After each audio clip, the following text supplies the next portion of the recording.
out to the yard. All right, and here you go. That's that's Mike's. Hey, we're here on the real opening day here at the Frat House of baseball. Yeah, we had an opening day last week in Japan. That wasn't the real one, and then we had one last night. And that was the real one. Opening day with the Cards and the Marlins. Okay, but today really is the real opening day of baseball, and we're going to be covering it for you all season long. You can count on that one. Right here, and we're not going to stop talking baseball until what? Maybe the first week in November, huh? Yep. All right, but before we get to that, let's go over and take a look at the conclusion of the NCAA men's basketball tournament that took place this past Monday night, because we've been talking, college basketball for the past couple of weeks. March Madness. Now, in some respects, it was a little bit melodramatic. Kentucky Wildcats, they took the tourney Monday night against those Kansas Jayhawks. It was 67-59.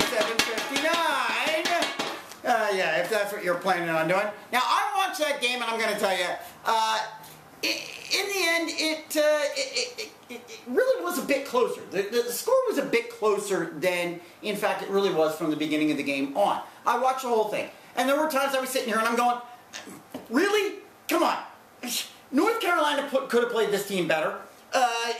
Michigan State could have played this team better, but there it is. It turned out to be Kansas, and in the end, we send out our congrats to the Kentucky Wildcats and to, as much as I hate to admit it, Coach Calipari. All right? I watched the first quarter, and it looked like Kansas was nothing but a bunch of Masons. They were putting up bricks. I know. I couldn't watch it. I'm telling you, the end of first quarter. The end of the score, at the end of the game, the score really was not, in my opinion, indicative of the way that the whole game went. All right, let's go and take a look at NASCAR. Yes, we had a race in Martinsville, Virginia this past weekend. It was the 6th race of the NASCAR season. Martinsville, a track that I've got to be honest, I'm not terribly fond of. It's a short track. It's got those tight turns. In the end, Ryan Newman takes the checkered flag. After we went through... Yeah, well, he was. He had to be, I guess. Well, we'll talk about that, though, in a moment. After we went through what? How many? 2, 3 green-white checkers? 3 green-white checkers. That had to be, because it came out to be like 515 laps. Now, others who came in the top 5 in that particular race, A.J. Allmendinger finally, with some help from Ryan Newman, came in 2nd. Dale Earnhardt Jr., hey, he came in 3rd for his 2nd time in 2 races. Matt Kenseth was in 4th, and Martin Truex Jr. came in 5th. Now, Sidekick, I don't know. Am I being a NASCAR novice here? Am I being a NASCAR prude here? I'm just kind of feeling that Newman was a bit over-aggressive here at the end. All right? Now, we got video showing behind us, and Jeff Gordon and Jimmie Johnson were fighting it. I mean, it seemed like the entire race. It was 1 and 2, 1 and 2, 1 and 2. They kept going back and forth, back and forth, back and forth. The entire race. Until it came up to this last caution. There were 3 laps remaining in the race. And you're going to see in this video, all right, that Newman rams the number 15. He rams him from behind. That's Clint Bowyer. Hits him from behind, pushes him into a 3 wide going into the turn. Yep. Now, you can't have a 3 wide in Martinsville. You can't have it, all right? And subsequently causes a wreck that takes out both Gordon and Johnson. All right? And, where does Newman go? He goes right through there completely unscathed. Now, maybe I'm being a bit of a prude here. I got a little problem with that. Huh? Yes? No? Thoughts? Robin's racing. Beating and banging. It's short track, baby. Come on. Let's see. Watch this. All right? Look, he pushes him down the door. He knew what he was doing. Newman knew what he was doing. No, that's racing. No. That is... Gordon and Johnson were hogging up the front, going slow. Boom, boom, boom. Going slow. I don't think you race with the pack. That's the way it goes. Yeah, but it's green-white checker. You go. It's go time. You gotta win. He pushes him right out of there, and you can see. There we go, baby. He knew exactly what he was doing. Right. He was bumping Bowyer so he could go.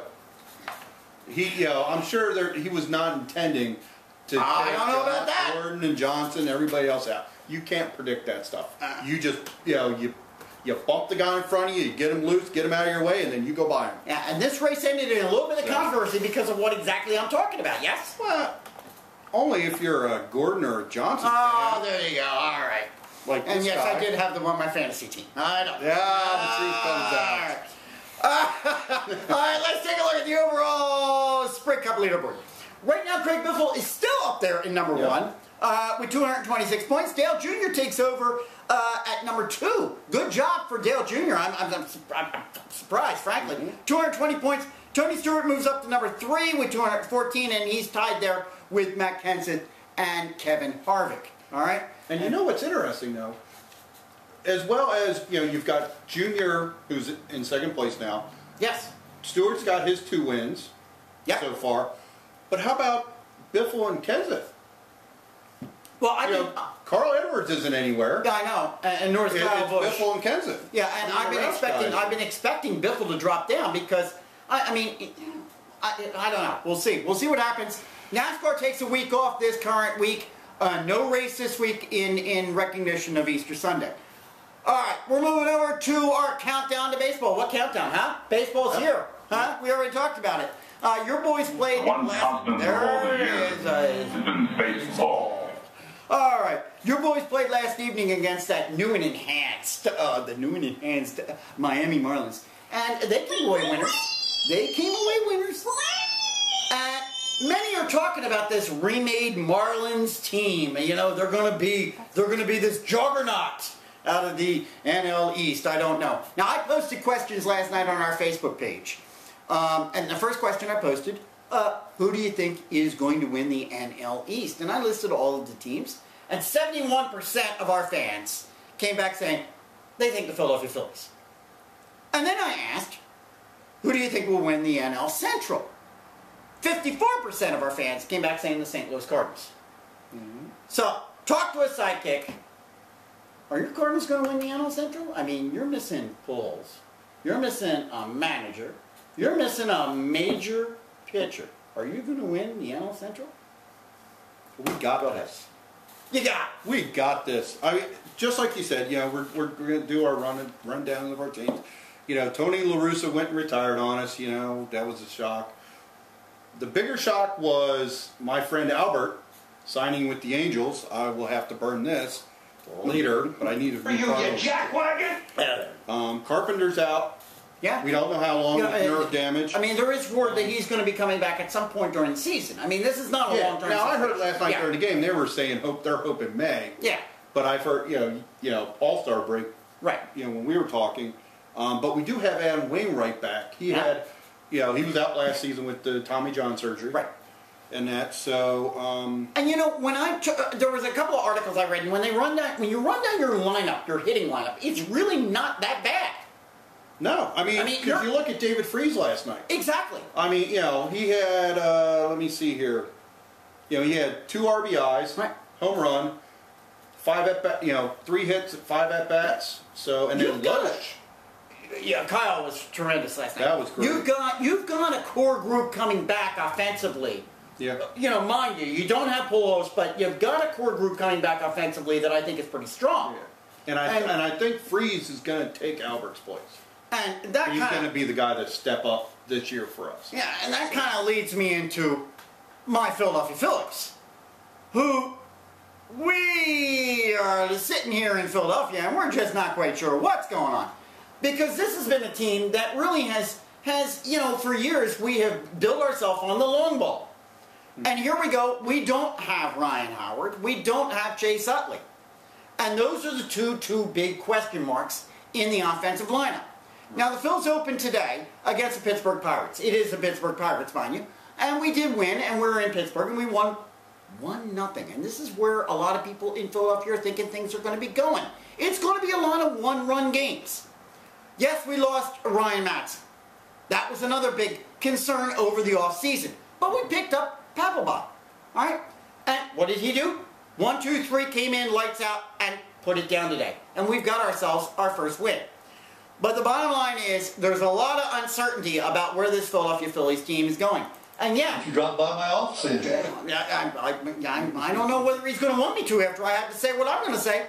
While 71% of our fans said that the Philadelphia Phillies are going to win the NL East, I, for one, think it's going to be the Braves. What it is, what it is. Yes, and I'm on. We were talking about this. I'm on the fence between. I'm giving it 50-50. Now, between the Braves and the Phillies. Now, one thing I'm concerned with, in this 1-0 win today. Now, granted, it's first game of the regulars. We'll see. Yeah. But the Phillies have always seemed to sometimes have a identity crisis at times where there's no offense. And, it's going to be a long season if there's and that's no true. offense. Even when we did have the two big boppers in there, I mean, there were times that we went dry. So, I don't know. I mean, you might be right. We'll see where... a lot of insecurity there. Next week, we're going to start breaking down Major League Baseball. And we're going to take it one division at a time. And so next week, we'll be taking a look at the AL West. And we're going to take that one, we're going to put it under the microscope, just like we did with the NHL a couple of weeks ago. All right, let's go over and take a look at the NBA because we're coming down to the end. We only got about two and a half weeks left, 3 weeks. Most teams only have about 11, 12, 13 games left. And what's our leaderboard looking like? Well, there you go. You got Chicago Bulls still, in my opinion, hanging up there at the #1 spot in the Central with a 42-13 record. Oklahoma City Thunder in #2. Miami Heat in #3 at 39-14. San Antonio Spurs 38-14. The Lakers are there at the 5 spot. And lo and behold, the 6th spot is now held by the Boston Celtics. All these weeks, the Philadelphia 76ers have held that Atlantic spot. And guess what? It's over. Yep. And a lot of people here in Philadelphia think it might just be over for the Philadelphia 76ers. Hopefully it's not, but... Alright, we got the NHL coming to a conclusion this coming weekend. Oh, yeah. We only got about 2 games left for most teams.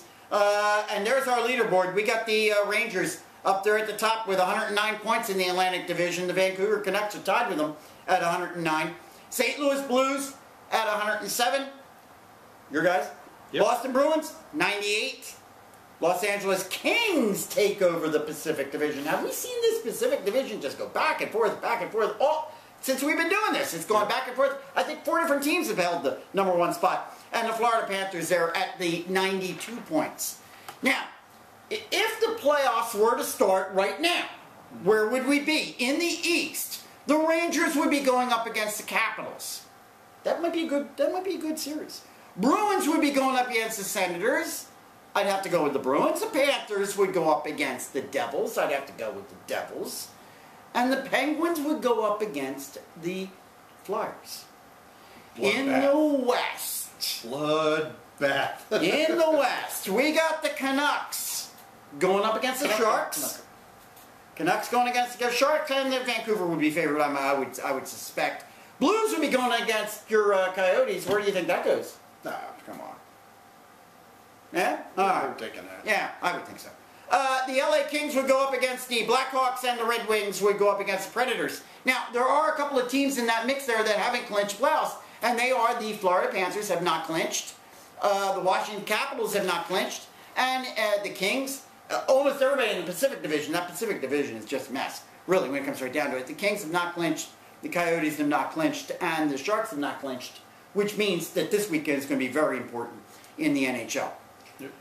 And we'll be bringing you back up to date on that next week, as the playoffs will be in full swing. We're going to, last segment, we're going to take a look at the biggest hero in motorsports. Yes. And who do you got there? Smoke. I got Smoke. He's my hero. This guy, he won the 1997 IRL championship. He won the NASCAR Cup Series championship 2002, 2005, 2011. 3 years ago became a racer owner, and in his second year won a championship as a racer owner. Man Crush.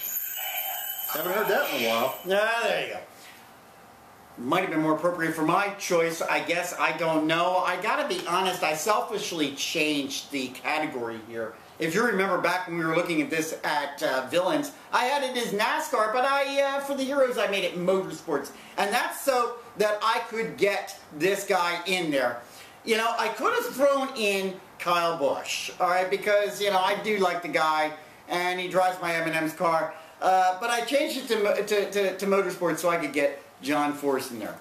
I think you just became my personal hero. John Force to me is just a guy that is bigger than life. I mean, I had the chance to meet him. I love watching him in his drag racing. I love, you know, he's obviously been a good guy. He's raised kids. He's been driving for as many years as he had. 17 years. Am I right? 17 years? Is that correct? 17 years on that. Okay, long time is what I'm being told. 30 plus. Yeah, okay. No, I'm talking about championships. Oh, 15. There you go. 15 championships. Let me get a little help. The guy's just amazing. And just bigger than life, so. Yo, man, we love you. Next week we're gonna be taking a look at our next week we're gonna be taking a look at our biggest hero in hockey. Now you sleep on that one and give it a lot of thought. All right. Oh, I'm gonna sleep And on you let us know what yours is. All right, without help, like I just got. Without help, let us know what yours is. Hit us up on Facebook and let us know what yours is. Hey, in the meantime, keep it real, keep it live. Keep us going. See you From then. above, let's watch them come to get the green. Gordon inside, Johnson outside. These two cars on the front, they got old tires. They can't get going. These two cars behind them have got fresh tires. They can take off, man. And this is what happens. Bowyer blocked Newman, shot him down in there 3 wide. There you go. And as they all get dusted up, Newman gets the lead, and Allmendinger comes out second with Truex third. If they would have only done what I suggested, that would have never happened. Jimmie Johnson comes down, racing Gordon into the corner, but Bowyer already has the low groove, and there just wasn't room for 3 cars in that small a space.